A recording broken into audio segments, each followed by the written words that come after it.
So we talked about Bill Belichick walking away from New England, no longer the coach of the Patriots. His good friend Nick Saban also the day prior announced his retirement from Alabama. He is no longer the head coach of the Crimson Tide. He spoke yesterday, though, with ESPN about why he decided to make the decision now. No, I don't think there's any good time, especially when you're a coach, because once you're a coach, you think you're going to be a coach forever. But I actually thought that in hiring coaches, recruiting players, that my age started to become a little bit of an issue. People wanted assurances that I would be here for 3 years, 5 years, whatever, and that got harder and harder for me to be honest about. And to be honest, this last season was grueling. It was a real grind for us to come from where we started to where we got to. Took a little more out of me than usual, and when people mentioned the health issue, it was really just the grind of, can you do this the way you want to do it? Can you do it the way you've always done it and be able to sustain it and do it for the entire season? And if I couldn't make a commitment to do that in the future, the way I think I have to do it, I thought maybe this was the right time based on those two sets of circumstances. That, like I said, there's never a good time, but I thought maybe this was the right time. The timeline actually lines up. Chris Lowe, who reported it and broke the news for ESPN first, detailed that Saban was interviewing assistant coach candidates an hour before he decided, you know what, I'm good here. So I wonder which assistant coach really pinned him against the wall and said, how long are you going to be doing this for? To where he finally said, I'm tired of answering this question. And he walked over and just said, I'm out. That's it. Goodbye. No longer going to be that. The crazy thing is, supposedly he said he had 2 speeches to speak to the team about. And he ended up telling them that he was done. And that was like a half an hour or something before he was going to go up and speak with the team. I don't know if that lends you to think that maybe he's not done or he's going to take a little time off. I mean, at his age, once you hit in your 70s, you kind of think to yourself, like, yeah, he seems to be in great shape, obviously doing what he's doing and doing it at such a high level. But you do wonder if there was another opportunity out there that he'd want to explore, or if he's just done. I mean, I think the one thing that since he made the announcement that has come out and has become pretty apparent, as Alabama has lost a couple commitments, one of which was a 5-star wide receiver who mentioned the fact that Nick Saban told him, at least when they spoke about it when he committed, that he was going to be there for the foreseeable future. But the one thing that a lot of people referred to was Nick Saban being outspoken about the state of college football. The fact that, they let a highly touted wide receiver go who, didn't want to come to Alabama based on the track record of his success and development and first-round picks going to the NFL or education, but rather just about money. And I think there's a portion of that bothered him, that he got tired of it and maybe isn't overly excited about the state of college football at this time, which is sad if you really think about it. Like that we've pushed away, and we as in collectively all the people who have pushed college football to this point where you have all these mechanisms, whether it's the portal or NIL, all these things in place that, don't have any guardrails on them and don't have the proper structure around them. And yet we've now put these things in place, and it's pushing away the greatest college football coach we've ever seen. It's sad to think like that's the case. And I'm sure there's some people who are going to say, well, like, who cares? Why are you whining? Or why are you, defending Nick Saban?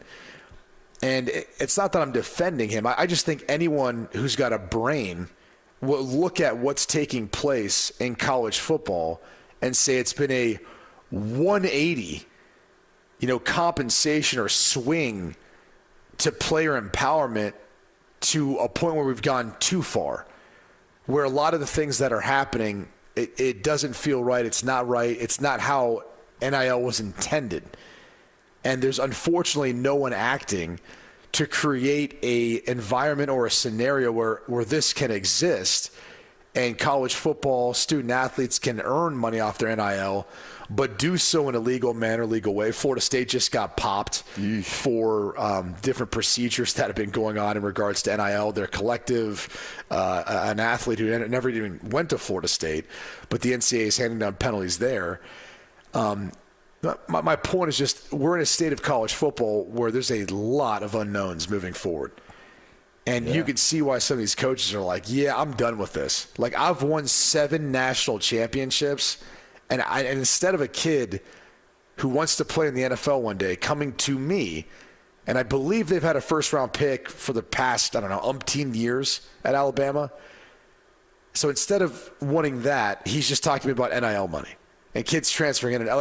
We've gotten to a point where, and I understand it's a business, but I think it's gotten away from the overall intent of what college football has been and what the objective was between going to the NFL and getting an education when Nick Saban first started coaching and where it's at right now. In the dynamic of engagement and interaction has really, and you've touched on it, but I'll drive it home. The stories that I hear coming from colleges these days in terms of what kids are willing to do and what they're not willing to do. Like, I would have never imagined hearing a player dictate to a coach what they're going to do and what they're not going to do. Like, there was this thing when I was coming through school, it was called awareness training.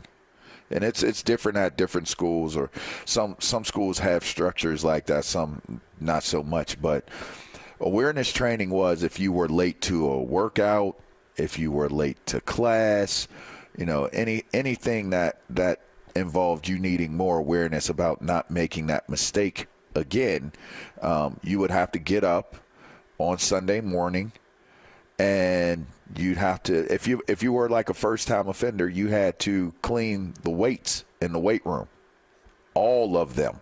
And you're talking about a college weight room. So you had to clean the plates. You had to wipe down all of the benches and everything. Like, you had to clean the entire weight room, and that was your punishment.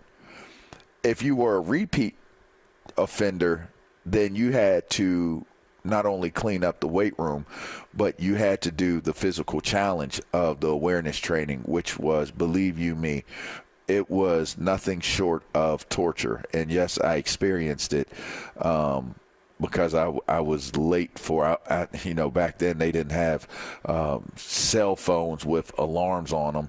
It was only your digital clock that you plugged in. We had a power outage, and for my first late, I was just late. But my second one where I got the physical challenge, power went out. My alarm clock reset. Alarm didn't go off. I was late. That's why you need a rooster. It's crazy. If You're right. Had a pet rooster, you never have to worry about that. I got one after that. There you go. Cock-a-doodle-doo. But what was interestingly enough, I don't use, I set alarms, but I always beat my alarms up. Ever since then. That's because you got a rooster now. Well, it's internal too. There's Blue it's inside you. River. Which anyway, yeah. So anyway, I know it's Moon, Jonas. So anyway, the whole thing though is the rules and the pressure, the influence of the coaches. It's diminishing. It's diminishing because you have parents that are saying you can't treat my kid that way. You have guys that are coming in and it's like, yeah, I don't feel like working that hard today. I don't feel like working out at all today. You have people that are taking different liberties that are not going to be conducive to you growing and challenging yourself to becoming the man that you are supposed to become. You got to have some challenges. You have to have some struggles. And a coach like Nick Saban, just from the accounts that I've gotten from like John Allen and all those guys that I've talked to, he very much leads in a very old school style, in an old school manner. And it's going to be a younger man's game at coaching, and it's going to have to be a different level of tolerance, a different mousetrap to capture these kids. Otherwise, they're leaving. It's the next best thing. No attention span, no growth, just what's easiest. The best quote, and one of the things I loved about Nick Saban, and just comparing him to how Bill Belichick would handle the media. And this isn't always the case. I think when the media asks certain questions about Bill Belichick, he would answer them. Like, he loves talking about football. If you go online and search, you could find a 10-minute discussion from Bill Belichick on the origin of special teams in football. I mean, he literally, I think, spoke for like 10 minutes about this one time. But with Nick Saban, he really felt passionate about talking about things that he felt needed to be discussed or weren't being handled in the proper way, and he would draw attention to them. And one of the things he talked about in regards to success was this generation and this facade that they have choices if they want to be successful. And he talks about how in life there's this idea that you've got all these different choices when you're a young person, but you want to have the success. He goes, and the truth of the matter is, that's a lie. You don't have many choices if you want to be successful, because it takes what it takes. It takes hard work. It takes sacrifice. It takes all these things he talks about. And there's a lot of truth to that. And I think it's funny because, like, when people come up and, hey, you're going to come speak to young people, all this stuff, I'm like, yeah, but here's the thing is I'm going to say the same things that people said to me when I was young, and I'm hoping, because now that I'm almost 40, I look back and I think all the people and all the things they said when I was younger, I was like, they were right. And all those people, whether it was a coach, whether it was another dad, whether it was a grandpa, whoever it was, they were all speaking from that perspective of being through it before and seeing this story happen just in a little different way, regardless of technology and all that stuff, and just saying, look, like, you have this window of time of succeeding or having a chance to succeed, and if you don't do what is necessary to do that, you won't be successful. And that's unfortunately not what all these young people are being told now. Like, instead of them focusing on doing what it takes to be successful, they hear the word opportunity and they just look left and right and all these other places to go find that, because they think opportunity is what it takes to be successful. And the reality is it's the preparation behind when you get that opportunity that makes you successful. And not enough kids understand that portion of it. They want the result. They don't love the process to get the result. There you go. Yeah, skipping the process.